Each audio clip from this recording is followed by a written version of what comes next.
are we as dermatologists making people with acne feel more insecure about it? ये क्या हो गया आपके चेहरे पे? What would be a simple skincare routine morning and night? Skincare wise, choose your face wash right. Don't take external protein, which is most inflammatory and difficult to digest. Sugar and acne. What do you think about sugar and its impact? So a lot of people are allergic or sensitive to dairy. Supplements in acne and what other things other than just prescription, maybe in the food that they consume, that will help in kind of soothing the gut and improving acne. What is your gut used to handling? What is your gut microbiome happy when you feed is what you feed. But what is your take on whey protein? आते ही I'm not an astrologer to tell you how it is going to go off. तो हमारे भी English medicine में बहुत सारी चीजें हैं जो स्किन में होता है. We correlate it to what is happening inside. But exact acne का रीजन में इंग्लिश मेडिसिन में तो है नहीं. क्या क्रीम से एक्ने स्कार्स जाएंगे? Hi, today we have Dr. Rashmi Shetty on our podcast. She is a leading dermatologist practicing in Mumbai since last 20 years. She's going to share her experience in treating acne, what all treatments you should do for acne, क्या acne को बेहतर कर सकता है, क्या चीज़ें आपको avoid करनी चाहिए, क्या क्या चीज़ें आप कर सकते हो घर में भी इसको बेटर करने के लिए, और बहुत सारे मिथ्स भी हम बस्ट करेंगे. तो ये वाला पॉडकास्ट अगर आपके एक्ने है तो आपको बहुत इन्फॉर्मेटिव लगेगी. Welcome, ma'am, to Decoding Health. Today, I wanted to discuss acne with you because acne is such a common problem. So, with this podcast, I'm hoping to bust a lot of myths, what people are doing wrong about acne, and also understand acne in detail. Why does it occur and how we can make it better? So, let's start with how many patients in a day do you see of acne? You know, now it's almost become 50% of my practice, thanks to all the podcasts that happen. And a lot of success stories of acne at my practice. Word of mouth is what really works. And we've had 50% of my practice has become acne practice. It is actually a satisfying practice to have. Yeah. And so, ma'am, I just wanted to start with talking about the physiology. Like, let's talk about the pilosebaceous unit and why does acne occur? So acne, why does acne occur? Because structurally, anatomically, we have an oil gland. That is the sebaceous gland that we call it technically. Now, this oil gland can produce oil. Normally, all of us have. Some more in density, some less in density. Male more in density, female less in density. As you grow older, the density of it, the size of the gland becomes less. When you're younger, in your prime age of your hormones, it is at its most number and most big kind of. Influenced by hormones also, it will change into becoming more oily, less oily. The way your skin is how? Because of the secretions from that gland. So the gland is literally like its own person. So it responds to weather, responds to stress, responds to hormone, responds to whether you being male or female. So all of this is what determines how that gland works. So acne happens firstly because you have a gland which is secreting oil, which is sebum, which is your own skin's oil. Now, if that gland gets blocked, over-secretes, when the gland's content sits on top and gets oxidized, which we call it as blackhead, it covers it up, which we call a closed comedone or a whitehead. Then it gets inflamed, infected, and becomes an acne. That's why one gets an acne in the first place. That's what, ma'am, because now we look at pilosebaceous unit as almost an organ of its own. Yeah. Because there are so many factors that influence its activity. So I don't want people to think of acne just as a lesion sitting on their skin, that, something topically that they'll apply and the acne will go away completely. Yeah. That's not what happens. Yeah. Whether it's stress, whether it's dust, whether that's excess sun exposure, whether what you're eating, all that has an impact on acne because, this unit is almost behaving like an organ of its own. And that's why we need to look at all these aspects to regulate. So people tend to think of acne only as like a red papule that we talk about. So I just want to discuss about inflammatory and non-inflammatory acne. What are the lesions so people know that, what all acne can present as? So I think basically if you go from the beginning for a layman to understand, like I said, it can simply start as excessively oily skin. That's just a sebaceous skin or a seborrheic skin, you can call it. It's just an oily skin. That can be the start of the beginning slate for an acne. And then that, if there is a very thin layer of your skin or the dead skin on top of it, the content of the gland may not be able to push itself out. So it won't empty out through your normal pores. Then it sits inside and causes a whitehead or a comedone, which is the first stage of an acne happening. If at all the top for some reason comes off and the content or the oil inside with all the lining cells sitting together gets oxidized, it becomes a blackhead or an open comedone. That is the beginning of an acne. Then let's say acne grows up and it can get inflamed because there is a fatty substance sitting inside, dead skin lining sitting inside, all of that sitting inside can get inflamed. Now we also have our own good bacteria, like the gut has good bacteria, skin also has a good bacteria. Now they may either overgrow in number or the bad bacteria might overgrow in number, which causes infection in that area. So then it can get painful, big, grow inwardly also and become like a hard grape sitting inside the skin.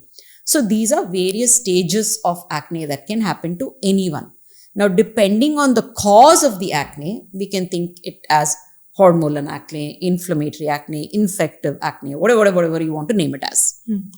Yes मैं यही सब लोगों को बताना चाहती थी कि acne के बहुत सारे कारण होते हैं और प्रकार भी होते हैं. Like we almost think of acne only as a red papule, लेकिन ब्लैक हेड्स और वाइट हेड्स भी एक्ने होते हैं जो नॉन इन्फ्लेमेटरी एक्ने है.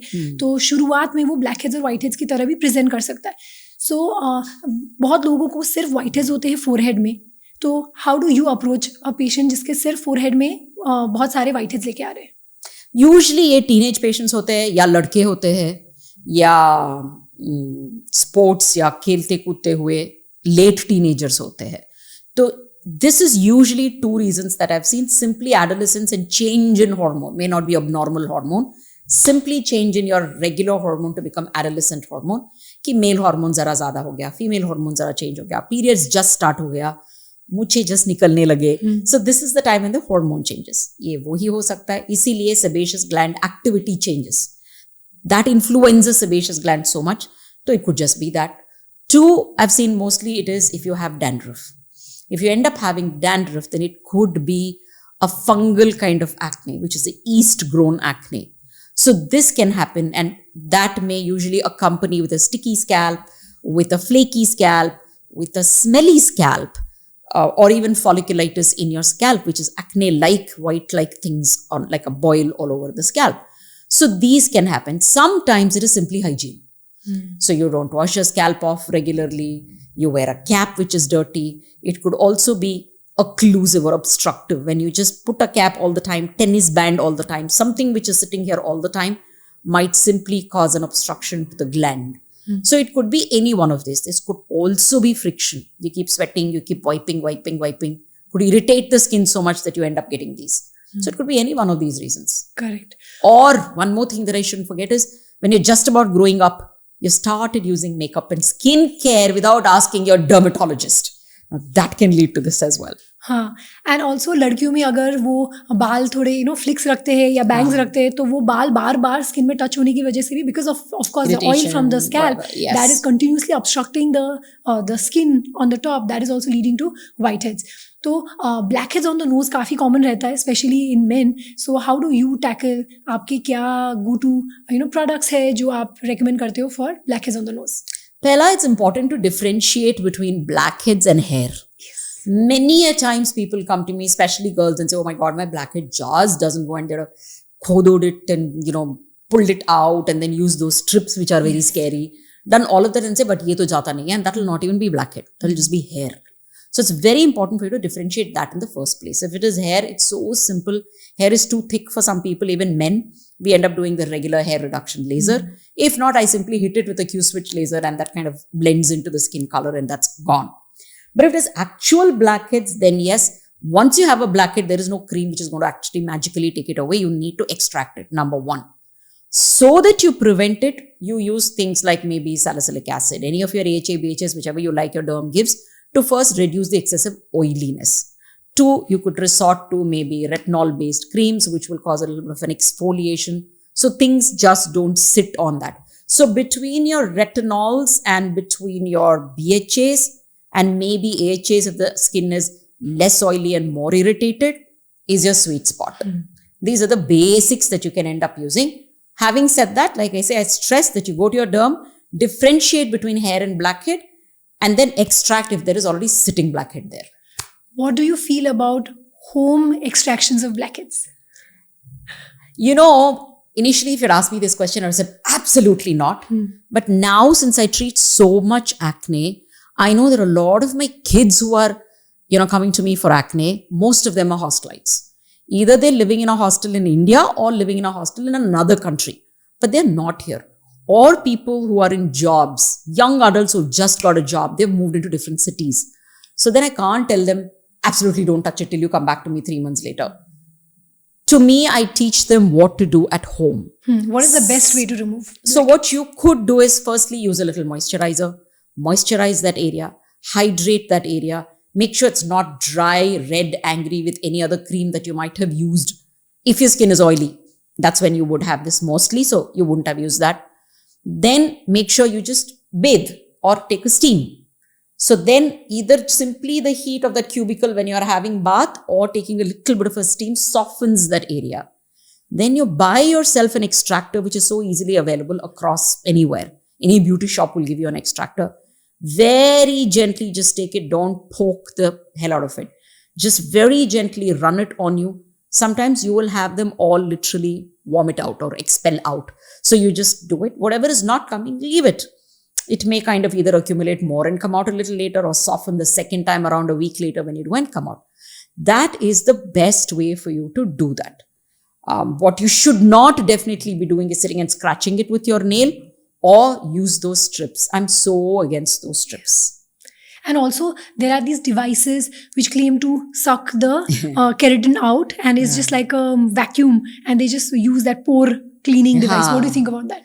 Again, if you know to use it, like you said, it is just sebaceous content and the dead cell, which is keratin, which is plugged there. If you know to use it, you would use exactly instead of the extractor in the procedure that I said first. Soften it, moisturize it, steam it a little, or finish your bathing, and immediately after that, when the skin is kind of breathing and pores are a little wider open, you just end up easing it out with that vacuum suction very gently. But don't do that, hold it tight and then wait for it to thing out. These things, when you don't do it well, why you keep telling people not to do it is, in a brown skin may then lead to more redness, more angry skin and pigmentation. What we call it as PIH. So it's important that they are not rough with their skin. That's all. Otherwise, if you know how to do it, if you know how to, and after that, make sure the extractor is super clean. The suction device, whatever is that little cup, is super clean. So make sure you clean all of them, store it in a clean, dry place for you to reuse later on. If you can store the device well, if you can soften your skin before, if you can ease that pore out and be gentle with your skin, you could do it if you're really stuck somewhere without having to meet your dermatologist. I want to say gynecologist, dermatologist. Correct so a lot of people, बहुत लोगों को लगता है कि acne तो एक part है ageing का, यू नो थोड़ा सा जब टीनेज ईयर्स में तो ये तो होना ही है, it's a part of puberty, and इसके लिए डॉक्टर को कब क्यों दिखाने की ज़रूरत है, ये तो आता जाता रहता है. But we know as dermatologist that you know when we are treating acne we are trying to prevent all the scarring that can be left behind by acne, which is very difficult to treat in the long run. So what according to you, कब अगर acne है तो कब एक dermatologist को consult करनी चाहिए? तो आते जाता रहता है, वो तो है ऐसा, हाउ यू टोल्ड, आते जाते मार्क छोड़ के जाता है ना, that is dangerous. So when should you go to a dermatologist? You need to understand if you have never had an acne and you suddenly start getting acne. Now, this could be a sign of your body telling you there's something going wrong within. So maybe that's a good time for you to go to your doctor. 2, let's say you've changed some lotion, potion, creams, or you went somewhere for a spa treatment or something and suddenly start getting a burst of acne which seems to stay on for some time. That's another time that you go to your derm, because that may be either an infection or an inflammation, or could be acne form eruptions and not acne at all. And that can just stay there and linger for some time, and they also will leave marks. You don't want that happening. So that's when you need to go to a dermatologist. And then if you know your mom and dad have had scars and they have had acne during their teenage years, your siblings have had acne which has been difficult for years, instead of waiting for it to thinking that हाँ ये तो family में जाएगा, but You don't want the skin like that, what is left behind in the family. So it's important for you to go. The question is, when don't you want to go to a derm? Probably if you get one-off acne before a period. It can happen to anyone because there is a hormonal cycle that's happening. So it could just happen, and some people are lucky that it doesn't leave any mark, it just goes away. That's fine. You've traveled, come back, it was an oily season, or you've eaten something wrong and you know it. This is why the acne, I never have an acne. It may just pass off. Then that's okay. But in any other situation, it's best that you visit a doc. And visit them once. What's going to happen? You will at least get the right skincare advice. Correct. Also, why does acne flare before menses? And how do you tackle that? So pre-period, what happens? Why do you get a period? When you get a period is when both your estrogen and progesterone kind of goes up and plummets down. When it plummets down is when body kind of sheds the lining that it has formed. That's a cue for it. So when something goes, like in ovulation, you're beautiful because the hormone which wants to protect your egg or growing hormone is your estrogens are nice and high. But when it plummets down, it's the opposite action that happens. So your skin suddenly starts to look dull. Your hair starts to sometimes even shed. You end up getting acne. So now this can happen on a normal cycle, but it can also happen in an abnormal cycle. For some people, this is the time that you may end up seeing prolactin high, androgens high. So when the unobstructed estrogen comes on, the androgen kind of expresses itself more. So you end up getting acne there. So it could be any of these. So it's important for you to meet again your dermatologist to maybe run a set of tests if there is a lot. When I say a lot, I don't think there's any number to say a lot, but let's say more than 3-4 acne on your face before every period, I think you should go to your derm and check if there's anything wrong. Certain regions that you're getting acne a lot, like the lower face, like something on the neck is something abnormal to get an acne. But if you do get that, then it's time that you go to your doctor because it's not just a pre-period acne, it's more hormone damage than just a physiological hormonal cycle. Correct. So there is a lot of misinformation about acne mapping. People are saying कि अगर नाक में acne आता है तो heart की problem है, अगर गाल में आता है तो लिवर की प्रॉब्लम है या स्टमक की प्रॉब्लम है. हाँ, ऐसे बहुत ज्यादा मिसइन्फॉर्मेशन है. मुझे पता नहीं, मुझे पढ़ना पड़ेगा वापस जाके. तो प्लीज आप बताइए आज कि क्या ऐसा होता है कुछ एक्ने मैपिंग? No. कि कुछ एक्ने देख के आप इंटरनल ऑर्गन को at least not in English medicine. मुझे पता नहीं कि दूसरा मेडिसिन टर्म्स में हो भी सकता है because like we say skin is a diagnostic tool for what's happening inside. तो हमारे भी इंग्लिश मेडिसिन में बहुत सारी चीजें हैं जो स्किन में होता है, we correlated to what is happening inside. But exact acne का रीजन में इंग्लिश मेडिसिन में तो है नहीं. आई डोंट नो वेदर दूसरा मेडिसिन टर्मिनोलॉजी हो भी सकता है, आई डोंट नो. हमारे इंग्लिश मेडिसिन के हिसाब से क्या मैपिंग मैक्सिमम कर सकते हैं? चीक्स में आया तो probably it's normal, just an oily skin. Forehead में आया तो may be it is dandruff. Jaw line में आया, नेक में आया तो may be it is hormonal. इतना कर सकते हैं हम. चीक्स में आया, बैक में आया, may be it is hereditary. So these are a few things that we can in general categorize and maybe that is acne mapping according to me. Correct. But ये liver kidney problem acne मुझे पता नहीं. Yeah. हाँ. So yes. So ma'am, according to you, what is the best skincare treatment for acne patient? Like let's say acne prone skin. Of course, if they have florid acne, they should definitely visit a dermatologist and take prescription-based creams. You can't just apply serums at home and expect that to improve. Correct. But let's say somebody who gets occasional acne, for acne-prone skin, for oily skin, what would be a simple skincare routine morning and night? Before starting a routine, I would like to say the first important thing an acne patient, let's not call them a patient, like you said, acne-prone skin should think of is why are they more prone than anybody else? So you first look at lifestyle.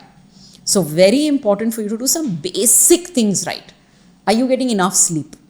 It's again, one is enough sleep, which is let's say 6 to 8 hours depending on different people, how much they need. 2, is that sleep of a good quality? Are you able to sleep through the night and wake up fresh? 3, the time of sleep. It has to coincide with your circadian rhythm where you sleep on time and wake up on time. If you don't wake up and if your cortisol cycle doesn't start at the same time, it could then lead to stress. When I say stress, it's not just you got up late and you're late to work. Body goes through a stress because of the hormones are not released at the right time. That can trigger a whole cascade which may even lead to PCOS. Correct. So this is one part of it. to your gut. Very important for you to have a clean gut. When you go to your doctor, I'm sure most of them end up talking to you about, how much protein do you take. Don't take external protein, which is most inflammatory and difficult to digest. So that you shouldn't be taking. Number of eggs and chicken. I've seen these days the youngsters go to the gym and they're saying, one guy the other day told me he eats 26 egg whites in a day. I'm like, oh my God, that's crazy. He's saying, no, but I need protein. I'm a vegetarian. Otherwise, I have no other source other than egg. Whatever is the source, please talk to your doctor or a qualified nutritionist and dietitian to figure out your protein intake, and just don't take inputs from any random person. So that is important, what goes into your gut. Inflammation is something that you really need to look at. So that's one important thing. And the third most important thing is your hygiene. When I say hygiene, it's not just the skin hygiene, it's the scalp hygiene. We've been talking so far saying one of the causes of acne can be dandruff. Yeah. Second can be simply a build-up, an oily scalp, any of those. So it's important, and most people think washing hair leads to hair fall. It doesn't. That's another story for us to talk, but it doesn't. So please go wash your hair as long as your scalp requires. As often as your scalp requires, you wash your hair. Most important. And also, ma'am, school-going kids, they keep saying that they don't have time to wash their hair, especially the girls, and they wash their hair only once in a week. No. And then they come with acne and, dandruff and acne on the forehead. Of course, it's going to happen if you're washing your scalp only once in a week. That's just not enough. And sometimes simply asking them to wash their scalp every second day has gotten rid of their acne. Especially acne on the forehead and back and butt. Yes. So it's very important to do that. So these are your simple solutions for acne. Do that first, and then skincare wise, choose your face wash right. 50% of your job is done when you choose your face wash right. Depending on whether it's an oily skin and you're staying in a dry environment, then maybe you should not be using, let's say, popularly used salicylic acid or a benzoyl peroxide. These are two most commonly used anti-acne face washes, or maybe with AHA, which is a glycolic acid, is something that you could be using. Or there are people who use a vitamin C and ferulic acid or lactic acid. All of these can be used in terms of face wash. But like I said, how do you know what is right? It's difficult. You go to your dermatologist and you figure out. But if you want to pick an acne face wash, now it's easy. Don't rack your brains to see an ingredient. Turn the tube. It will be written for oily skin. Enough. You don't have to think much. So pick that up. And once you wash your face, if the face feels parched dry, that is not a good face wash for you. So this is what you do. So face wash, choose it right. Second, simple moisturizer, which doesn't make you feel sticky after 1 hour. So use a very simple moisturizer, more liquidy, more serumy, more milky is what you end up looking at. So that really helps you. And then you could or you could not wear a sunscreen. I know, don't jump at me when I say you may not wear a sunscreen. It's fine sometimes. If you have an acne-prone skin, instead of putting layers and blocking your skin and then you sweat on top, and then there is some, girls want to cover up the acne, so they end up using some makeup on top. It just becomes a mess. So initially, cut down. Acne-prone skin, simpler the skincare, better it is. Lesser number of layer, better it is. So face wash, one thing just to moisturize, hydrate your skin, and a good sunscreen should be enough for AM. If you have a sweaty, sticky skin, skip the moisturizer, use just a sunscreen if you're in harsh sun. If you're not in harsh sun, skip the sunscreen, use just the moisturizer. That's your AM. Your PM or your overnight routine can be a very mild salicylic acid, but with the ceramide or with a good old niacinamide, something like that. But again, very, very less. Less is more is something that you can end up using at night. Hygiene is the most important. Yes. And hygiene, not only of course, cleaning your face and scalp, but also changing the pillow covers. Yes. Keeping your towel separate, like your face towel and your body towel has to be separate. Washing your hands properly before you do skincare. These are a few things that we sometimes tend to overlook, which actually has an impact on how the skin behaves. And now, ma'am, I want to talk about diet and acne. There is so much said, there's also not clear evidence when we talk about certain things. So what all do you ask your patients to avoid? What all do you ask your patients to take when it comes to acne? When it comes to acne and food? So 3 things important. One is stop everything which is inflammatory. to stop everything that triggers acne for you specifically. Because every doctor might say stop all dairy, stop all whatever. But for you, a lot of people say, I've been having whey protein for 9 years, I'm fine. So it could be fine for you. So what is your gut saying? What is your skin saying? Look at that and then stop only that kind of food. 3, include a lot of good food in your diet, which is more calming, soothing, and rich in antioxidants. So what is inflammatory food in that context? It is usually the nightshade vegetables which have a lot of seeds inside. These could be inflammatory, such as brinjal, aubergine, the other name for it. So this is something that may be one, but if you simply Google search nightshade vegetables, you'll get all the names of those vegetables. 2, how do you know specifically that your skin is reacting to a food? You maintain a food diary. That's something that I tell everyone. Write down for a full week, you will understand what is kickstarting your skin. 2, whatever makes you feel bloated and irritated and maybe gives you an upset stomach is the same thing which will also give you an upset skin. So that's another way of identifying. And 3rd thing, how do you include good food? Simply eat everything that's made at home. Don't eat anything which is packed and processed. These simple things, if you remember, you don't have to make it very complex. Sugar and acne. What do you think about sugar and its impact? Because it does impact. It increases your growth factors or insulin-like growth factors. So each time you end up thinking that you have a sweet, I must say, when I tell my patients no sugar and acne, they say, yeah, we've completely stopped sugar, but we've replaced it with honey, we've replaced it with jaggery, with stevia. Now the point what we as derms are trying to make is no spike in sugar. So therefore no insulin constantly secreting, and then later what happens is your sugar increase will not respond to the insulin sitting there. So that's when it leads to an insulin resistance, which then it leads to an LH surge, which then leads to a PCOS. So it's important for you not to have sugar for everything, not just if you have acne, anti-aging, inflammation, weight, red skin, everything. Don't have sugar.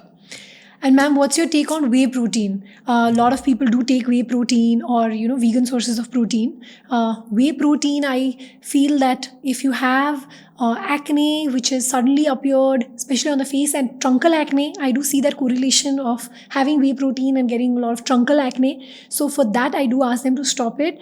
But what do you feel? Like, it's definitely not the causation, but it could be an aggravator. And if you are okay, like you said before, if you're okay, you can continue it. But what is your take on whey protein? And do you ask them to stop? So whey is actually a byproduct of milk, isn't it? So a lot of people are allergic or sensitive to dairy. So those people specifically may be irritated with whey protein, and not everyone. That's number 1.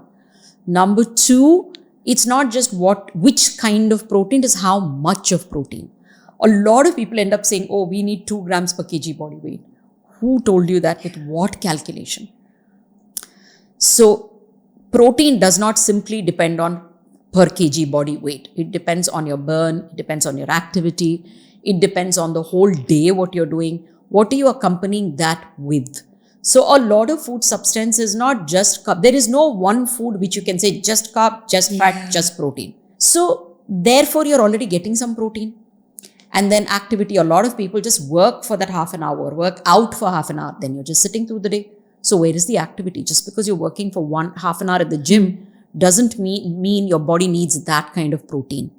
So it's important for you to understand anywhere from 0.8 to 1.5 kg, 5 grams per kg body weight is enough from your whole food, not as a supplement. So given that if you're having a good diet, you're so health conscious that you're taking whey protein, let's assume you're health conscious, which means you're already having egg and chicken and whatever dals and XYZ paneers in your diet. So already minus half. Then the other half is what you need to take, which means maybe 0.5 grams per kg body weight you may have to take. So it's important for you to say how much you take with what you take is also important, whether the protein gets assimilated well and digested well. So these are important. Not everyone may react badly to whey protein. Okay. Now, I just wanted to know about supplements in acne. What do you think about taking antioxidants? I love them. I am one doctor who has supplements of my own. So I have really studied a lot of it and read a lot of it and looked up how it really works. Now the whole world has understood whether it is acne, aging, any form of disease starts with oxidative stress, leads to inflammation, leads to disease, right? Established. So for me, even acne is the same thing. So I start off with an antioxidant, a concoction of whatever it is, whether it is glutathione, it is vitamin C, it is Q10, it is zeaxanthin, astaxanthin, depending on each doctor's favorite they can give. My favorite, of course, is Ra Bright, which is my own brand. So I love giving that. Then I give an anti-inflammatory. Again, what are anti-inflammatory substances? It could be milk thistle, curcumin, ginger, piperine, many of that. So we end up giving anti-inflammatory there. So these are two things I always give for an acne patient. Now, some important vitamins that I actually measure and give is vitamin D. Very, very important, though there is not exact pathway known how the vitamin D influences acne, but we've seen a correlation over the number of acne patients that I've seen in my own clinic. When we have done this, we have seen when I start giving them vitamin D, bring it up to around 60 or 70 as a level, we've had acne clearance beautifully well, especially the inflammatory acne and the huge guys. It's involved in the process of keratinization. So it basically just helps in regeneration, let's say, of the skin. So if there is acne, the keratinization is also a little hampered. So vitamin D does help definitely in that. Mostly it works as an anti-inflammatory. So there are studies to say that it works like an anti-inflammatory, and it works like a hormone adjuster. Yes. So that works also really well with it. So it's not enough. Most people think, lekin mera to range mein hai. Now range is just up until 30, which is the range is taken of a country in the way they take the average. So for us, a lot of us are below well-fed level. So you can't end up averaging that and say that is okay. You need around 60 to 70 to make sure that you're in a good range of vitamin D, which helps everything, including your muscle, bone, general health, and acne. So that's one that I measure before I give. Other than yes, I also give a B complex, which really helps in healing and making it better.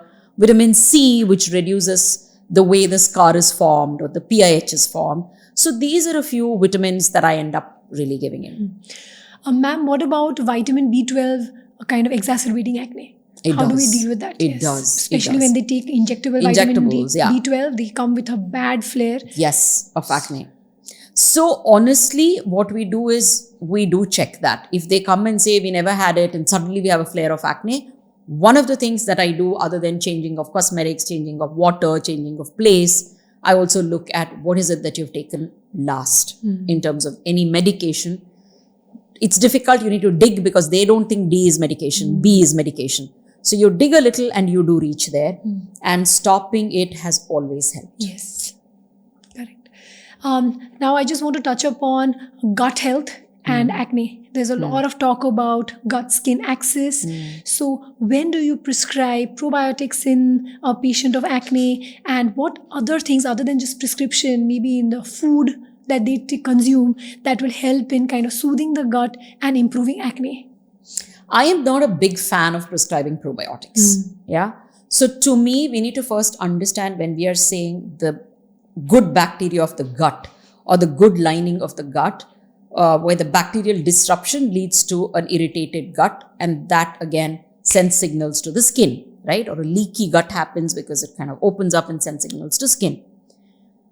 When you give them, when does a imbalance happen? When let's say there are 10 bacteria and 5 become too much and 5 become too less, there is an imbalance. Or 2 dominates and 8 is suppressed, it becomes imbalanced.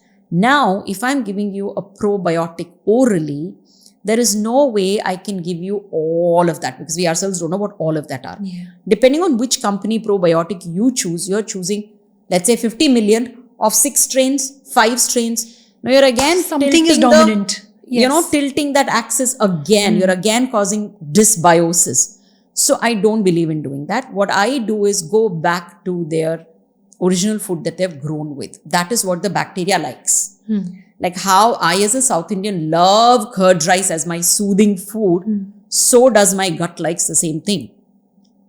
So I tell them now to cut down all processed food, everything that's irritant, maybe even a tea drinker switching to coffee or a coffee drinker switching to tea. I even look at that and then I switch them back to what they were. So we end up looking at everything and switch them to what is innate to them and their region and where they've grown up. So if I'm a South Indian, but I have grown up completely in, let's say, Punjab and very happy with paneer, then maybe that. What is your gut used to handling? What is your gut microbiome happy when you feed is what you feed.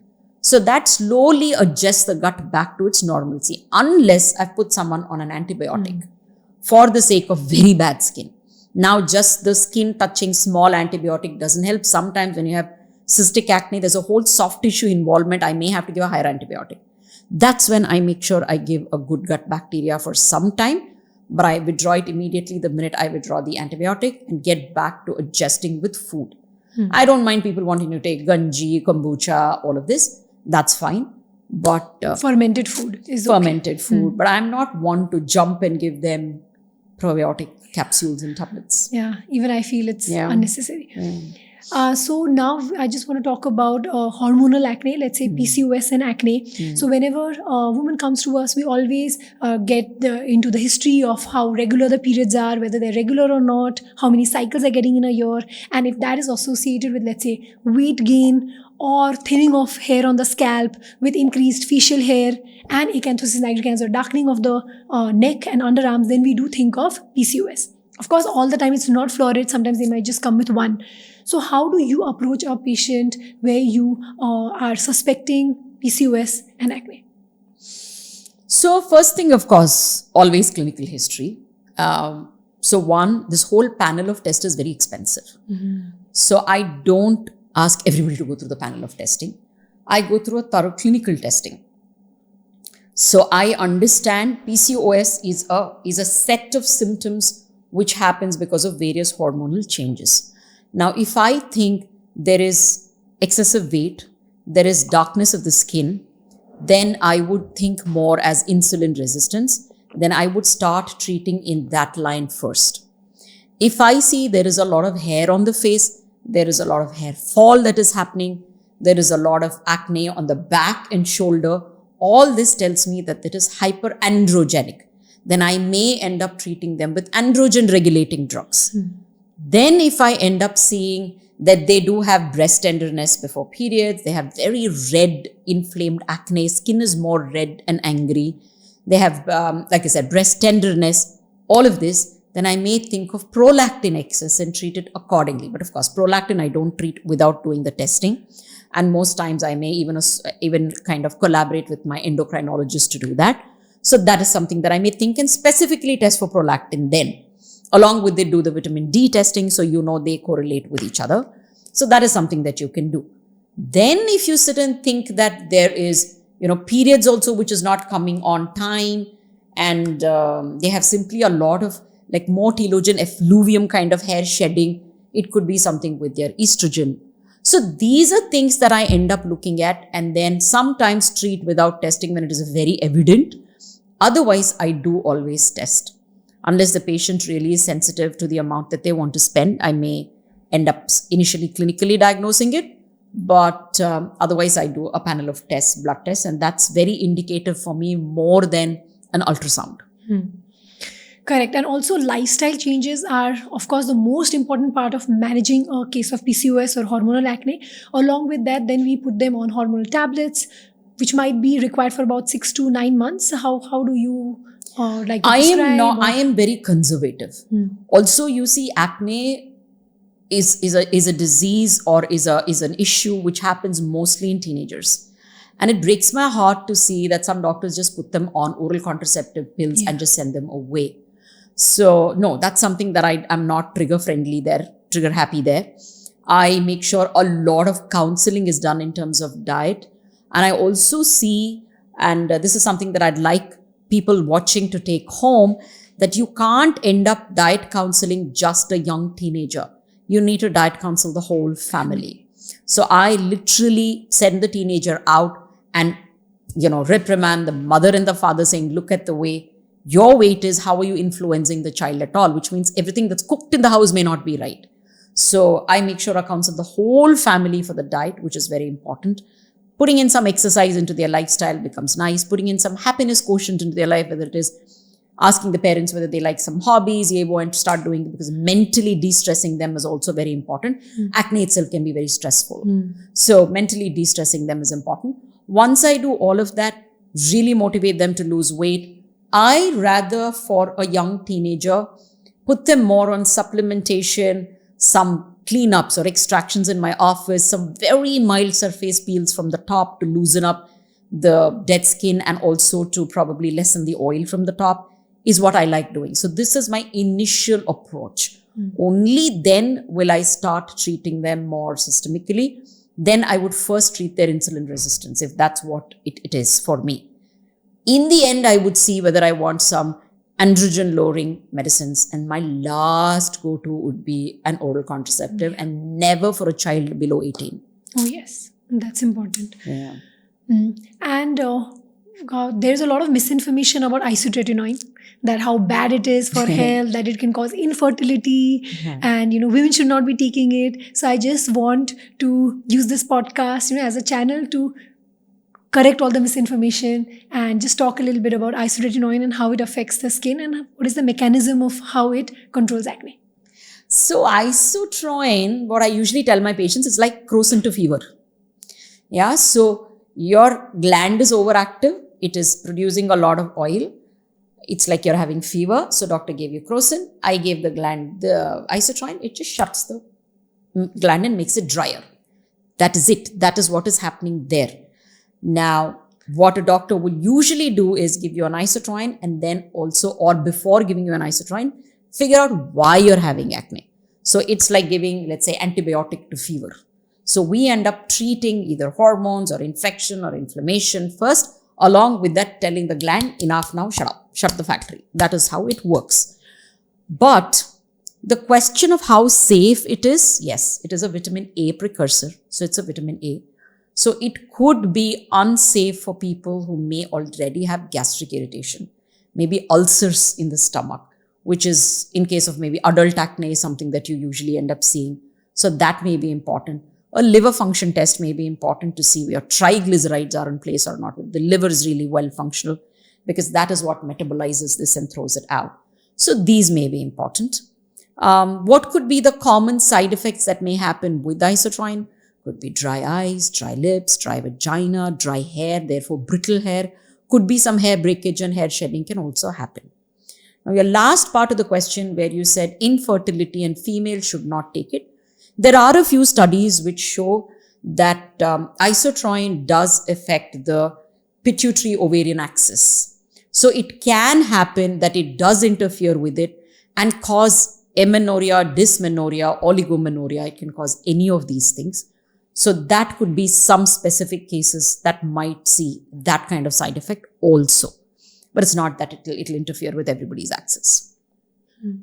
So how often do you prescribe isotretinoin in your practice? Again, like I keep saying, I'm a very conservative doctor. So after I do all that I have done, then maybe I start off with a very, very, very small dose, which I used to do all my life. But now there are studies which are showing that yes, small dose is in fact a better thing to do. So I start off with a very, very tiny dose, just about to control the excessive oil. And that's what I do. Sometimes I also do that on and off. For example, during the summers and the rainy, if you are in coastal areas such as ours, the humidity in the air is so high. The oily skin, guys get oily skin, oily scalp, which is very irritating. And then folliculitis, acne, all that can happen.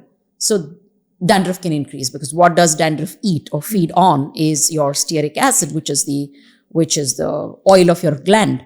So to keep all of this at bay, I do give a small amount of isotretinoin. So your skin is happy, you're happy, and things are balanced. So this is so good that you've brought this up, ma'am, because nowadays isotretinoin is being prescribed left, right, and center. Scary. And also sometimes I see reels where they are showing the tablet of isotretinoin, and people are just going and buying it. And you as a dermatologist is thinking so hard and so deeply before you prescribe it, and so do we all. Yeah. And somebody should definitely not be watching a reel and even think of taking it or popping it and think that that is the treatment for acne. Absolutely not. And It trust me, requires no to be a lot regulatory of- guy will go after them. Yeah. So it's very important to understand Yeah. the place of the Yes. drug, how it can be very effective, but when used correctly at the correct dosage, after doing all the necessary investigations, taking all the precautions, so that is important. So we cannot discard it completely. Of course, it's a very good drug Yeah. for acne. It's life changing for a lot of people with severe acne, but it has to be used correctly and always under supervision, never by any unqualified professional. That is Yeah. very important. So ma'am, when a patient visits you in the clinic, when do you then do treatments such as IPL, chemical peel and lasers? What are the parameters you look at? When do you introduce these treatments? And what type of acne should undergo these treatments? So first thing first, the day they come in, of course, is diagnosis. So we end up clinical history, very detailed clinical examination, and then start them off certain things that they can use at home. Skincare, oral care, what they have to do. Orally taking care, basically, oral care. What you eat is what they end up doing. And then sometimes I may start something immediately.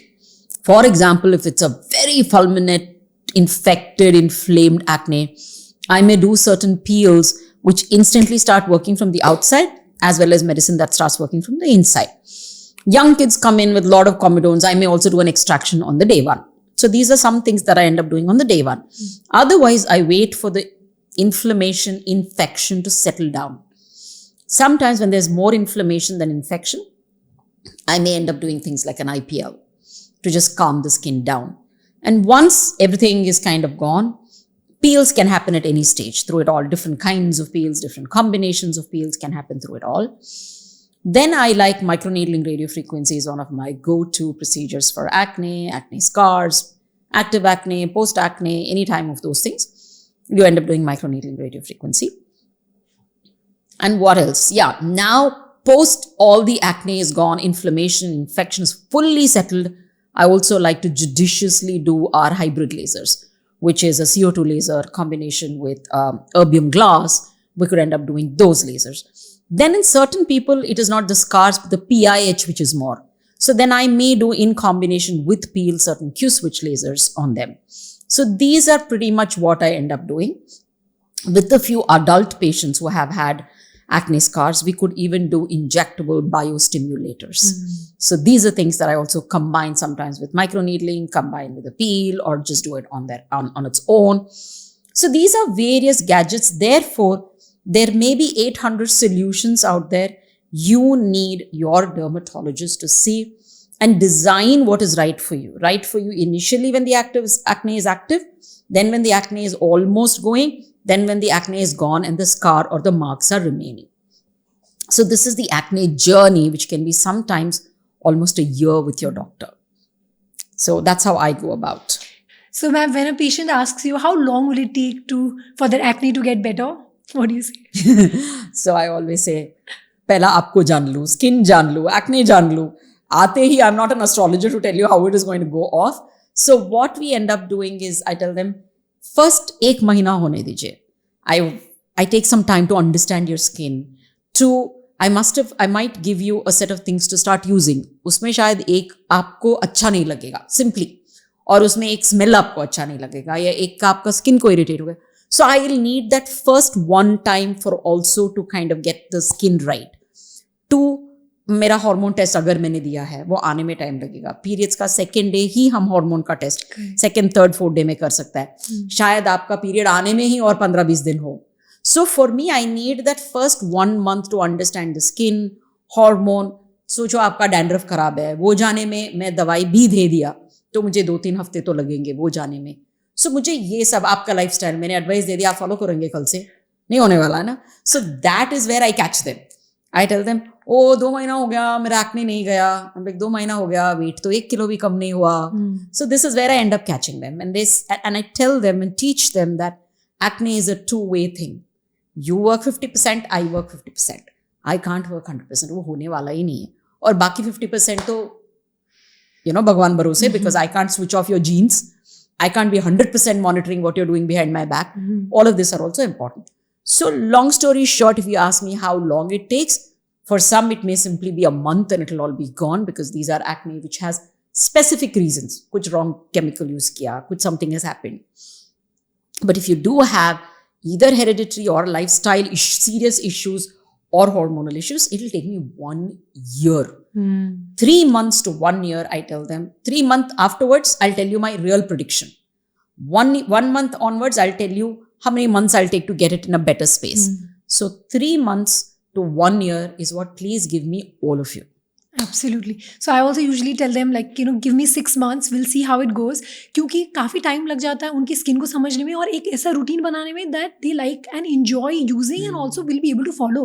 कभी कभी शुरू में जो हम लिख देते हैं might be too tedious for them to follow, या उनको लगता है कि ज़्यादा ही चिपचिपा हो रहा है, वो लगा के वो स्कूल या अपने काम में नहीं जा पा रहे, तो वो भी एक बार प्रिस्क्रिप्शन को रिवाइज करना, थोड़ा उनके हिसाब से बनाना ही में भी 1 महीने तो लग ही जाते हैं. तो yes, I also say usually 3 to 6 months will take, and of course up to a year for it to all clear up. And does can acne be cured? Can, if you have, let's say, specific issues which has led to the acne. For example, dandruff. If I can manage that and if you can keep that at bay, yes, it can be cured. 2, if it, let's say, you identify the food and say, I have realized that I eat egg and I get acne. Eliminate it completely from your diet, acne cure ho gaya. If it is hormonal issues such as, let's say, PCOS or simply hyperandrogenism, you kind of get your hormone, weight, lifestyle into place. As long as you can maintain that discipline and the hormones are in place, acne cure ho gaya. If it could be simply, let's say, whey protein or excess weightlifting and therefore cortisol excess and acne, adjust that, acne cure ho gaya. Can happen. The only place where I struggle is when a person doesn't listen to me lifestyle-wise and has genetic preponderance. So when those both come together, then I struggle with acne. Yes, definitely. I tell them that you have to continue medications for a long time. Yeah. Not oral medication, लेकिन creams तो use करने ही पड़ेंगे. What I tell my patients is, अगर आपकी dry skin है तो आपको रोज़ moisturizer लगाना है. ऐसा तो नहीं कि एक बार moisturizer लगाया हमेशा के लिए अच्छा रहेगा.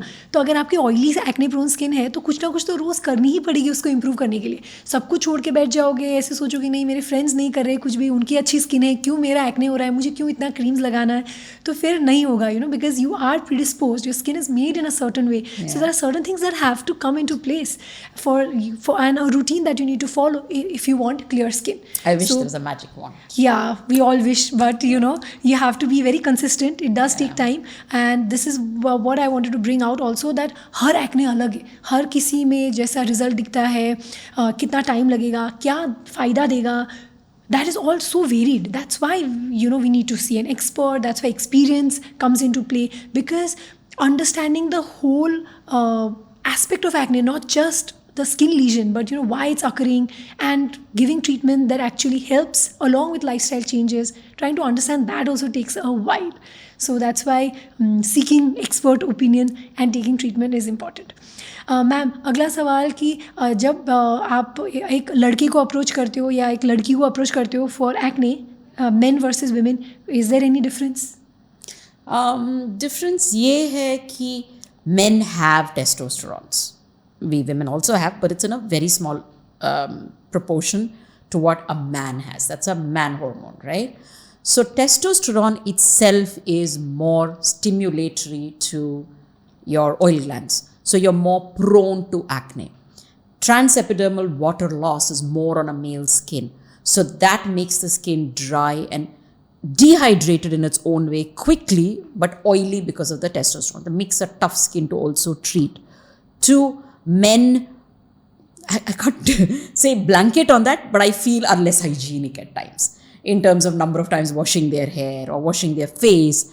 They are lesser that I've seen than what a woman is more particular about these things. So that again is a slightly losing battle at times. Most men are into wrong things. I see a lot of women do ask an expert and they're okay. It's like men cannot ask the way when they drive the car. Likewise, they do want to go to an expert, but they will all take whey protein and all pick up weights. So that is something again which I feel in men which is different. So these are a few differences in men and women. And two, compliance wise, a woman is okay when I tell her to use, let's say 3 things in a day for 3 months, they will use it. But a man will, 1, want the least things, 2, will want to give it up if it doesn't work in 3 days. So these are a few things as challenges. But like you rightly said, कि medicine को practice हम इसीलिए बुलाते हैं कि your experience, your practice in the field makes you know how to tailor make each one and how to find out in a minute. So एक बहुत साल पहले मुझे Google में bad review मिला था कि इसने 1 मिनट मेरा चेहरा देख लिया, उसको पता चल गया, मुझे एक नज़दीक आके देखा नहीं उसने ये नहीं किया. And I'm like, guys, I've been seeing skin for freaking 22 years now. अब दरवाजे के अंदर पहुँचते मुझे पूरा आपका हिस्ट्री स्टोरी पता चल गया, right? So that is what we say, when there is a doctor, qualified, experienced, you must listen to them and follow. That is all that I can say. For men, just follow it through. It'll work. Correct. मेरा बस वही difference होता है main versus women में कि I tend to give lesser creams, lesser kind of products to apply on their face when it's a man, because I know they're not going to use it. Maybe something multifunctional, maybe skip a few steps and just stick to the absolute basic. That can help sometimes, yeah. So that way they can be more compliant, because compliance is always an issue. उन लोगों को लगता है कि नहीं 1 हफ्ते में ही result आनी चाहिए, अगर 1 हफ्ते 10 दिन में नहीं दिखा रिजल्ट तो मतलब बेकार है, पेशेंस थोड़ा कम रहते हैं. So that is always a problem. And now I wanted to discuss about acne dark spots. In our skin type, हमारा more than acne, dark spots are more troublesome, क्योंकि acne तो चला जाए भले ही 7-10 दिन में, लेकिन the dark spots remain for months. Especially if you're somebody who picks on acne, or you're slightly on the darker skin tone, or you have a lot of sun exposure, then dark spots are almost inevitable. तो इसको कैसे approach करें, और क्या है जो नहीं करनी चाहिए, क्या है जो थोड़ा हेल्प करेगा इसमें? तो पहला है हमारा स्किन, हम बुलाते हैं coloured skin, which means to say इसमें जो पिगमेंट बनाने वाला मेलानिन है या पिगमेंट है मेलानिन, वो ज़्यादा होता है. तो हमारा इंडियन स्किन है, ऐसा नहीं कि हम लोग डार्क है या वाइट है, हम बीच में है. बीच में मतलब बहुत सारा, इट कुड बी फिट्जपैट्रिक 2, 3, 4, 5 कुछ भी हो सकता है, 6 भी हो सकता है, 1 भी हो सकता है कभी भी. So we are literally everything. तो बीच में जो है उनको बहुत डार्क है तो उतना पिगमेंट दिखेगा नहीं, बहुत वाइट है तो पिगमेंट होता नहीं है, बीच वाले को पिगमेंट होता है और दिखता भी है. So that becomes a very big difficult situation. तो पहला चीज़ जैसा आपने बोला है कि स्किन बैरियर को तोड़ो नहीं, विच मीन्स टू से पिंपल ऑलरेडी उसको तोड़ा है, उसके ऊपर आप ये करके तोड़ोगे तो और पिगमेंट हो जाएगा, बिकॉज वो भी एक रिपेयर मैकेनिज्म है बॉडी का. सो इट्स इम्पॉर्टेंट कि आप स्क्रैच ना करें. जो डॉक्टर बोला है स्किन केयर रेजिम आप फॉलो करें. Good hydrated skin repairs itself. So skin का हाइड्रेशन और मॉइस्चराइजर पे ध्यान दे, सनस्क्रीन पे ध्यान दे, which is most of the battle won. फिर अगर आ गया डार्क स्पॉट तो फिर आप बिना डॉक्टर के पूछे please don't use anything, because a lot of patients by things randomly. वो पूरा डार्क स्पॉट्स में लगा के आते हैं, वो डार्क स्पॉट तो है ही, उसके अराउंड एक हेलो और एक डार्क स्पॉट बन जाएगा, बिकॉज वो इतना बर्निंग स्ट्रॉन्ग इंग्रेडिएंट लगाएंगे. शुरू में रेड हो जाता है और आप सोच रहे हो रेड हो रहा है मतलब क्लीन हो रहा है, वो रेड हो रहा है तो और इन्फ्लेमेशन हो रहा है और स्किन बैरियर डैमेज हो रहा है और वो और भी ब्लैक हो जाएगा उसके बाद में. So it's important for you to talk to your doctor. They will give you prescription creams initially. तो हम लोग creams दे सकते हैं उसमें लगाने के लिए. उसके साथ हम peels कर सकते हैं क्लिनिक में. उसके साथ हम कुछ लेज़र्स कर सकते हैं, वो Q switching, NDI या कोई भी ऐसा वाला लेज़र्स कर सकते हैं. बहुत नज़दीक बहुत ब्लैक मार्क्स है तो हम CO2 लेज़र भी कर सकते हैं बहुत जुडिशियसली. तो ये सब चीज़ें हैं जो कर सकते हैं. IPL भी कर सकते हैं. तो ये सब कर सकते हैं एक्ने का स्कार नहीं, वो कलर कम करने के लिए, जो हम PIH बोलते हैं. किसी किसी को रेड हो सकता है, ग्रे हो सकता है, ब्राउन हो सकता है, ब्लैक हो सकता है. बिल्कुल. और होम रेमेडीज़ तो नहीं करनी चाहिए. बहुत सारे लोग स्किन को इरिटेट करके आते हैं, उनको लगता है कि कुछ टमाटर लगा लिया या लेमन लगा लिया तो डार्क स्पॉट्स चले जाएंगे, लेकिन वो और ख़राब करेगा आपके स्किन को. तो ऐसे होम रेमेडी, स्पेशली एक्ने जो ऑलरेडी उसमें बैरियर का डैमेज रहता है, उसमें जब आप होम रेमेडीज़ करोगे तो और ख़राब होगा. So that will have to absolutely. Specially नींबू. बहुत सारे लोग नींबू लगा के आते हैं सोच के वो नींबू में विटामिन सी है, विटामिन सी से मेरा स्कार लाइट हो जाए. नहीं, नींबू इरिटेंट है, इरिटेट करके और रेड करेगा. जो भी रेड बनता है वो डार्क होता है. So that you remember. और लोगों को लगता है कि नहीं रेड हो रहा है तो मतलब चीज़ काम कर रही है, लेकिन हाँ, ऐसा नहीं है, वो हाँ, एक्चुअली ख़राब कर रही है. Yeah. So sensitive skin with acne, उसमें थोड़ा मुश्किल हो जाता है to you know kind of use creams also.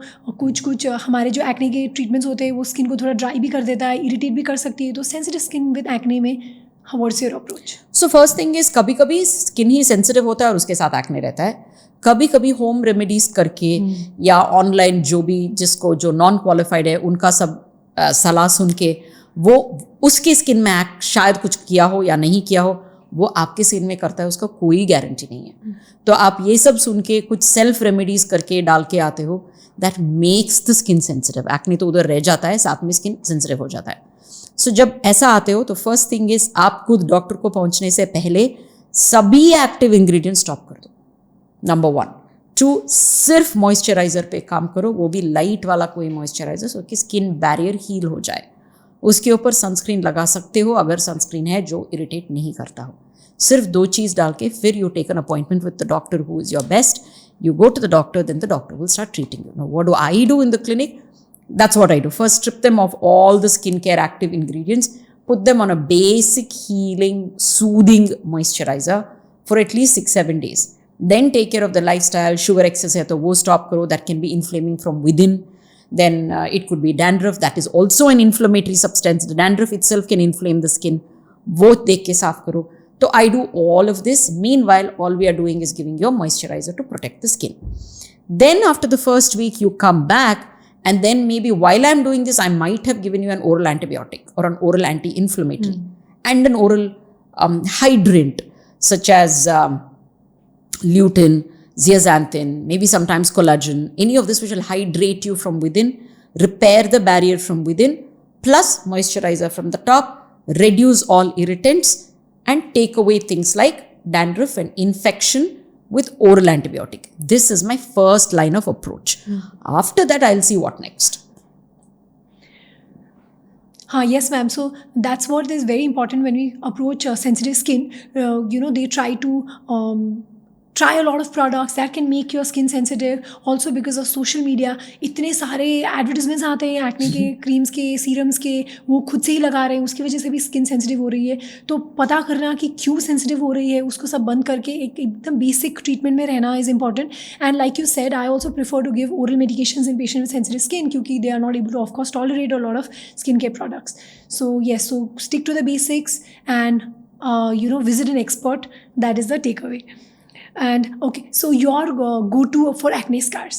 We'll quickly discuss acne scars and your go-to treatments for acne scars, assessment, and just few. So acne scars बहुत सारे type के हो सकते हैं. Box scar, rolling scar, ice pick scar, XYZ. वो आप expert पे छोड़ दो, जो डॉक्टर आप जा रहे हो वो ट्रीट करेंगे. Pretty much most of them will be treated with stimulating collagen in one or the other way.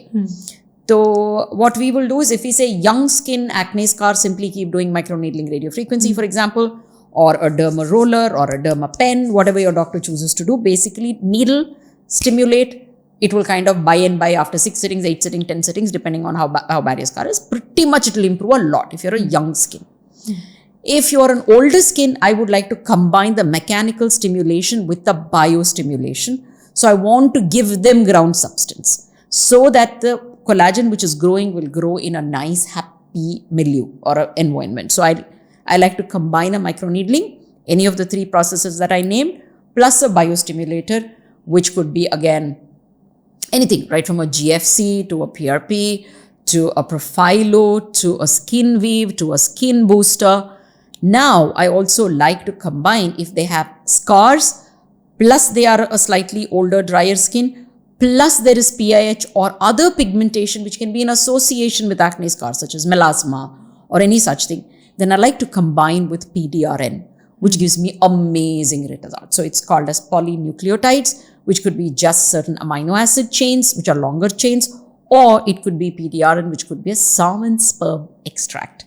So these are things that I like to combine depending on what the scenario is along with the acne scar. Correct. And then, of course, we could also combine microneedling and alternate it with CO2 with erbium glass. If you have finer scars, I call it more like a buffing. I like to buff with it. because CO2 can actually go deep and treat the deeper scars, but I can't take that energy to go deep on an Indian skin. So I use it with a lower energy to just literally do the last bit of buffing that I want to do. So that's how I use the gadgets. Yes, ma'am. Microneedling for deeper heating and fractional CO2 for resurfacing. Also, a lot of patients do come say, cream लिख दो बस acne scar के लिए. तो क्या cream से acne scars जाएंगे?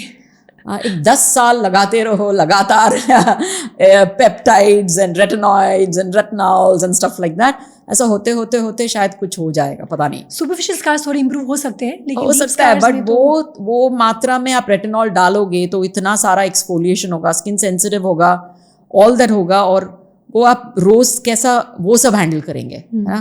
तो एक जगह से स्कार भी इरिटेट कर रहा है, उसके ऊपर एक्सफोलिएशन भी हो रहा है, रेड भी हो रहा है स्किन, कभी कभी पर्जिंग एक्ने भी आ सकता है उसी के वजह से कि ब्लॉक हो गया skin. It's a no-win situation. So I would rather say stick to doing procedures and get done with it. Correct. उसमें ही पूरा acne scar निकालना मुश्किल है, क्रीम में क्या निकालेंगे? Exactly. And also that's what the principle of acne scarring is, just to cause some kind of injury, a controlled injury to stimulate collagen. Correct. तो cream लगाने से तो वो नहीं होने वाला. So another aspect is truncal acne. So what is your approach for truncal acne? Because a lot of people come with truncal acne also because they don't wash their back properly after they wash their scalp with a conditioner. Sometimes a conditioner can form a layer on the back, on the buttocks. That could be leading to acne, or oiling that they do overnight. That could be causing acne, or not changing clothes immediately after working out, sitting with that sweat on your back, that could be exacerbating acne. So what are a few things that you look into when you deal with truncal acne? That's fantastic. But in addition to that, a few more things that I would also like to add to make the list complete for the listeners is one, very tight clothes. So that's a very important thing, where they put very tight clothes, and that can lead to acne. Waxing of the back, especially in women and in men actually. Waxing of the upper arms, back, thighs, butt, all of this can cause folliculitis, which may look like acne, but it is not acne. More of a hair follicle infection. It does not involve the whole pilosebaceous unit. And then also whey protein, like we discussed initially. High protein, whey protein, all of this can also cause back acne. Simply having dandruff may also have the dropping, so the dandruff comes down, or the same yeast, what we call as dandruff, will also infect, and you have folliculitis, which is fungal folliculitis on your back and your butt. So all of this can happen. So they can be the reasons. What do we do at our clinic? Of course, take away the causative agents first, whether it is dandruff, treat it. Whether it is clothes, then you give them lifestyle advisors. If it is diet, you give them dietary advisors. And thereafter, what really works is a combination long stay peel along with oral medication. We apply a peel, we send them home, leave them for 10 hours, and then tell them to wash it off, and they will see some peeling over a week. And that really works on a brown skin, where you can reach the deeper layers without aggressively hitting it at one point, taking out all the layers. So that works really well. That in combination, if the acne and scar is severe, you could do microneedling as a combination with it, or lighter peels in combination with it. Two, we also like to use Q-switch lasers because there are black marks on the back with the acne scars. That really helps very well. What also really troubles me with truncal acne is either hypertrophic scars or keloidal scars, which is a big problem for all of these youngsters, because so much of bony area on your shoulder, on your scapula. So all of that area of skin becomes hypertrophic, which is really sad. So when you have a truncal acne, please meet your doctor soon. That can help you from these kind of scars. Yes, treating it early is important. Also, another thing is back tends to scar really badly. And also the recovery with lasers is not as good as you see on the skin, because of course, you know, the blood vessels, it's the facial skin is more vascular, so you see better results. The results after using lasers and energy based devices are much better than what you see on the back. Back is already, like you said, you know, tight skin, spread over bony prominences. So to stimulate that kind of collagen in order to completely improve the scar becomes difficult. So prevention is very, very important. As soon as you have acne on the back, you have to consult a dermatologist and get that addressed. Don't wait for it to turn into scars. And hypertrophic and keloids are very okay. So a lot of women, you know, tend to overlook their acne all the years of their life, and suddenly when they're about to get married, they come to you and say, just fix me, Like get that. rid of my acne, treat my acne scars. How do you approach? Um, Also, when is the best time to seek help? It's as soon as possible. but Yeah. how do- Yeah, so sometimes good you gave me the cue. I was wondering where to start the answer from. So if you come to me 1 week before and say acne, then obviously all I'm going to do is first let's just get your wedding done with. Let's not think of lifestyle change at that time is not going to happen. And nor do I want to demotivate you about talking about your weight and talking about this and that. So this is the time you're a bride and you want to look your best and feel your best. So I'm going to look for quick remedies. So I'm going to end up giving you an antibiotic. Maybe I'll end up giving certain creams which I wouldn't give at the right time. So we would end up giving that to get a quick remedy. I will make sure 1 week acne gone at least for the wedding. Baki ka baad mein dekhenge. So this is what we end up doing. But if you come to me a month in advance, then there is still time for me to work and see if it's a hormonal situation. Maybe it won't be enough time, but at least a little bit of lifestyle fixing, a little bit of what can be done on the top, some peels to get in.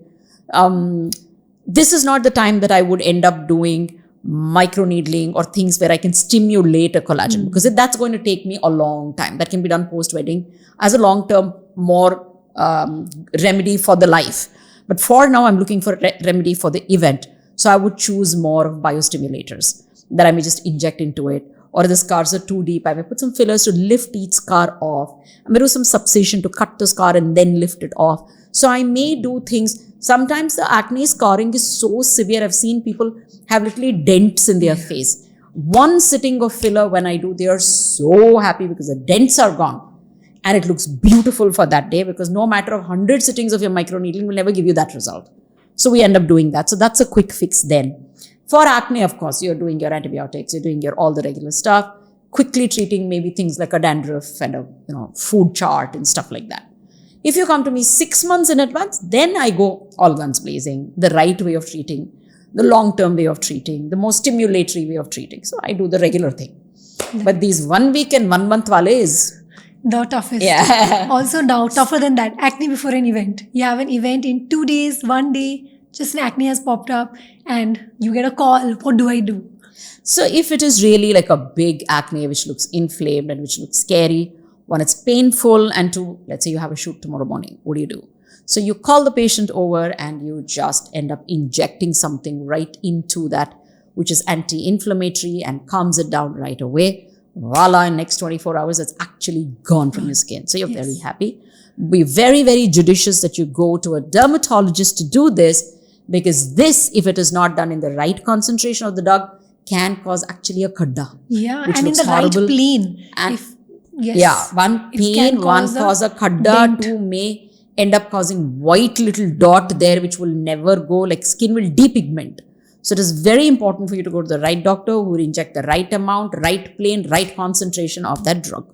So this is what I do as a magic. Any of these acne spot correctors? What are your thoughts on acne spot correctors? that are Spot available? correctors, why not? You end up using a little bit of concealer. To me, that is a spot corrector. Isn't it? Isn't that what you're referring No, to? the acne No. spot correctors which have like salicylic acid and That. anti-inflammatory just on the spot.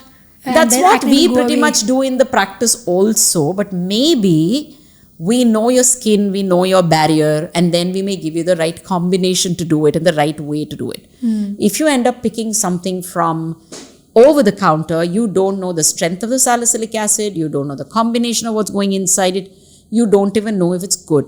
Recently, I did a post on my Instagram which spoke about La Roche-Posay withdrawing the a Effaclar. benzoyl peroxide based product called Effaclar Duo. Now, how many of us really knew that the benzoyl peroxide, which is the most common ingredient used for acne, available over the counter across the world, not only in India, even in the US, it's available over the counter. How many of you knew that it has to be stored at what temperature, what should not mix with it, what should not be layered with it? Many of us didn't know, right? So if you had gone over the counter and bought an acne spot corrector, which is also benzoyl peroxide, maybe you were doing the wrong thing. So it's important for your doctor to be guiding you as to what to do. Thankfully, L'Oreal was a very reputed company. They withdrew the product and you knew that your skin wasn't getting harmed. But it was some company who didn't do enough tests and was a small company who said, well, now let's not make a noise, let's not withdraw only. let what happens to the skin, you're in trouble. Exactly. And I think acne spot correctors are only for, very occasional acne, maybe once in a while, because what are you doing with spot correcting? You treat that one acne, it's going to pop up somewhere else. So you're not actually addressing acne. So acne has to be treated, like the acne treatment has to be applied on the whole face. That's when you're going to see results. If you're just going to apply on one area, you're going to erupt somewhere else. So that is definitely not the solution.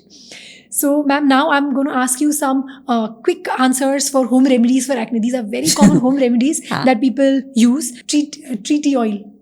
Tea oil in acne. Tea tree oil. Not too bad. Yeah. Not too bad. But don't apply it if you have a sensitive skin. Aloe vera for acne.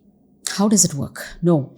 Just maybe soothing the skin. That's all. If your skin is very sensitive, it'll soothe the skin, but it doesn't help acne. So, not sure. Apple cider vinegar. I don't know how it works. No, don't. It just irritates the skin. Basin scrub. Scrub, no. Simply applying basin may dry your oily skin. That it can do. Just apply basin or a multani mitti or a chandan. Just apply it, leave it. It's like a clay, fuller's earth setting mask. So it just sits there.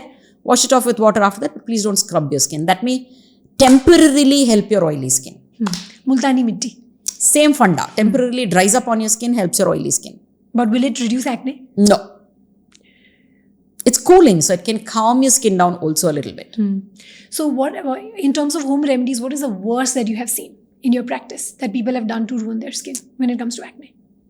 Lemon, this only, apple cider vinegar, all of this is scary. Toothpaste I've heard, but somehow I haven't met anyone who's used it. But I've heard it, many FAQs, many Instagrammers keep talking about it, but please no. It can kill the germ in your mouth and your teeth, not on your skin. If somebody's asking you, then no, tell me some home remedy that I can do. For acne, then you please use, like I said, chandan is my favorite thing. South Indian that I am. Obviously, you are not allowed to cut those trees now. Please don't quote me. But if you do have a little bit of chandan, if you do have a little bit of, we call it ganda, which is the yellow sandalwood. If you have that at home, then use it on a little stone, make a little paste out of it, and then apply it on your skin. Great for skin lightening, skin brightening. It's an antioxidant. It calms your skin down. It reduces the oiliness. So all of this acne associated things, it can really help. Acne, it is not going to help. The other is easy, Fuller's Earth. Anything that sets on your face as a mask will kind of take away the oiliness temporarily. So this is something that you can really do. Okay. Cost of acne treatment, like do you think it puts a financial burden when it comes to treating acne and acne scar? How costly can it go? And what can we do to get the best results in a budget-friendly way? Now that depends on what stage of acne you are. How's the canvas of your skin in terms of scar? What's your genetic preponderance? If it is that, then all the life, if you have to keep treating and keeping the acne under control, may be not so economical. But the most economic way is correct your lifestyle. Yeah. Most economic way. Doctor ke paas jaake, first if you get your little skin right and you know it's mostly lifestyle, after they don't have to keep visiting her, you correct your lifestyle. That is the cheapest acne treatment. Correct. What do you think about acne patches? Do they work? Should you avoid it? These are like your spot treatments that you were saying. Most of them either contain sulfur, salicylic acid, or probably tea tree oil, kind of those things, which are in concentration for you to just put it. It's nice and fancy. I think if you, as a teenager, get one acne and you don't like the acne, but you're okay with a little star on the face, why not? I'm fine with it. But be careful that you look at a legitimate, good company for you to buy that from. That's important. I actually like plain hydrocolloid masks also, like plain hydrocolloid patches. That helps in just, forming a barrier to kind of reduce the irritation and aids the healing. Will not do much, but will definitely aid the healing. So, yeah, no harm. Okay, ma'am. This is kamsa. So now I'm just going to ask you about some tools that they use for acne. You tell us whether it's right or wrong to use it. Charcoal mask. Setting maybe. Again, lessens the oil. That's it. Nothing else can it.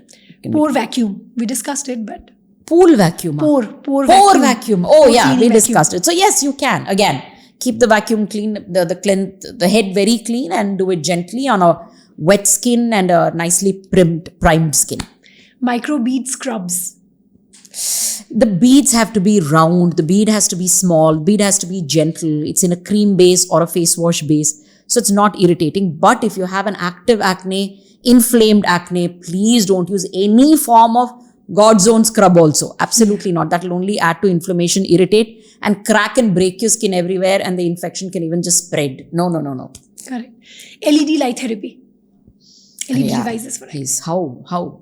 I know technically the red light can reduce inflammation, can kill a little bacteria, blah, blah, blah. But the LED light at your doctor's office may have the right kind of bulbs in it, right number of bulbs to give you the right thing, right wavelength of the lights. But anything era-gera that you buy and put on the face, I don't think it'll really work.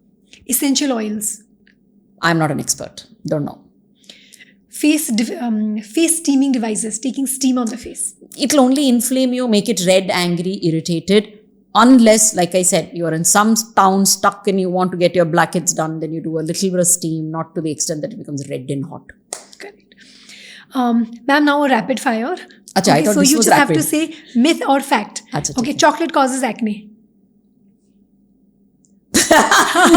It could be, okay, myth.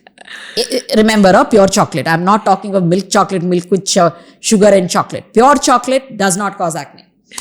You should exfoliate your skin every day to prevent acne. Not at all. Acne is just a cosmetic issue. No, not really. Not at all. This is, everybody knows, oily skin doesn't need moisturizer. Acne only affects the face. No, we spoke about truncal acne. Can affect anywhere. Drinking water clears acne. How? Oh, then we should have said that as cheapest remedy. Drink water. Acne gaya. And icing reduces acne. Icing can reduce a little bit of inflammation, but again, not ice. I'd say cold towel. Ice will drive it to another redness and it will again make it more inflamed. No. And what do you think about these ice facials or ice water dunks for open pores and oily skin? How? If open pores were used to go like that, then we can't do with retinols and this and that. We're trying to do with equipment such as microneedling, lasers. Fir bhi open pores don't go. Please, how can just ice make your open pore go away? Because it's like a shock value, you will see those erector pylori muscles just do this. And so probably for 2 seconds, it just looks like that. But in another 3 minutes, when the ambient temperature takes on, it will just open up as it was before. Nothing is going to happen to it. Yes, ma'am. All this ice and cold water just tends to cause a little bit of vasoconstriction, maybe edema. The swelling associated with acne can reduce.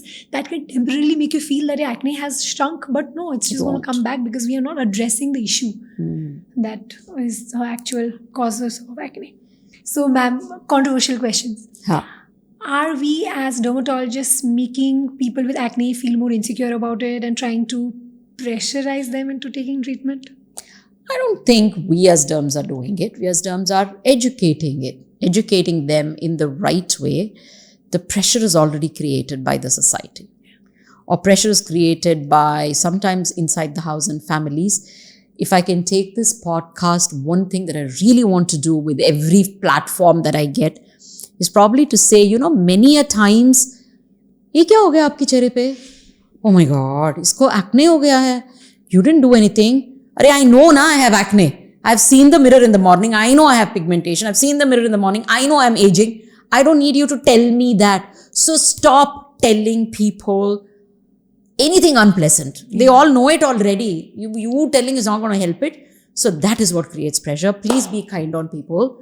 And don't point out if there is something which is unpleasant because they know it. You don't have to point out. If you genuinely care for them, if you have a doctor's reference that might help them, or if you are a doctor and if you have a remedy, give it to them in private.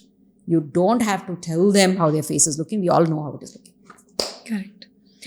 Do you think platforms like Instagram are setting this unrealistic beauty standards and creating more anxiety for acne patients? Because they don't have skin that looks like others. That is true. I keep thinking, look at us today. We are dermatologists. The lights, the cameraman, I also went and checked. You also went and checked how we are looking. Same light, if I tilt it down, all my skin will look terrible. So we are simple dermatologist doctors. But we also know, you also sitting there is using the correct filter, correct light, looking at the sun in the window and shooting. And you know the difference if you turn this side and shoot, how you will look. Imagine an actress. So they have 80,000 professionals doing it to the T, and before it comes out is also corrected again. So please don't get pressurized looking at all of that. Nobody has perfect skin. Nobody has can't. flawless That skin. doesn't exist. Nobody has glass skin. It Doesn't doesn't exist. exist. And we should not strive for that. We should just strive for healthy skin. That's it. Ma'am, do celebrities actually have good skin? Like, do they look like how they look on social media? Yeah, since I have a practice which I have a lot of them coming in, some of them do. You'll be surprised. Some of them do. And mostly that's genetic. And lifestyle, like we have been talking about lifestyle. Oh my God. They measure what they eat. No matter what time is their so-called call time or something they call it as, they still get up 1 hour early, even if it is 3 a.m. and they put in that 1 hour of exercise. There, whatever they think is right, ice dunking, this, that, there is a discipline which they don't deviate from. So one, they're genetically already blessed. 2, they don't deviate from discipline. They're hardworking, they're relentless, however tired. You won't see an artist, sleep without removing makeup. So these are a few things: discipline, good healthy lifestyle habits, and some genetical blessing. Yes, some of them do have good skin. But yes, they do stressful situations, stressful lifestyle, travel, So there are people like us who look after them to also guide them, tweak them, undo the damage every other day or little, every other time a little, whenever the damage happens. So this also keeps them doing. And trust me, they will go to an expert and listen to everything the expert says to the T. So that's another lesson that we need to learn from all the Yes, so it's not stars just there. following their skincare routine. A lot of people, follow celebrity skincare routine. Like now, it's become a norm for everybody to come on either Instagram or YouTube and just show their morning routine, night routine, and they feel that if they use it, they'll have skin like the celebrity. Of course, no, that's not going to happen. It's an amalgamation of everything, lot of effort and work that goes into looking like that. Okay, ma'am. So this was a really good podcast. I just want you to tell everybody 3 things that everybody should know or do if they have acne. 3 things you want everybody to know. Know that acne is normal, physiological, and abnormal. So the differentiation of just an acne due to hormonal fluctuation or growing up to an acne which is actually because of some trouble from within, please meet a doctor to understand that. That's number 1. 2, hygiene, like the way I've been talking through the podcast. 3, lifestyle. Nothing can beat a good lifestyle. Stress-free, which means stress-free to the head, stress-free to the gut, stress-free to the body, stress-free to on the skin and on the scalp. Thank you, ma'am. That's really a good way to part so that, we've kind of covered every aspect. So acne is not just about using the right skincare product, but it's about understanding the triggers and trying to avoid them. Thank you so much, ma'am, for this informative podcast. It was amazing having you. Thank you so much. Anshul. It's lovely that you bring that simplicity and sweetness onto the table, though you are a fully accomplished dermatologist yourself. So that's wonderful. I had a lovely time too. Thank you. Thank you, ma'am. We should do this again. Yes. I hope you found this podcast informative. इसमें हमने बहुत सारे aspects cover करने की कोशिश की है around acne. और नीचे comment section में बताना अगर आपको ऐसे type के in-depth conversation अच्छा लगा और कुछ अगर मैंने points miss किया तो हम वो next acne के podcast में cover कर सकते हैं. अगर आपको ऐसे स्किन और हेयर रिलेटेड वीडियोस अच्छे लगते हैं तो आप हमें हमारा इंस्टाग्राम हैंडल डॉक्टर आंचल MD में ज़रूर फॉलो करें. वहाँ पे रोज़ मैं ऐसे स्किन और हेयर के वीडियोस डालती हूँ. ये वीडियो देखने के लिए शुक्रिया.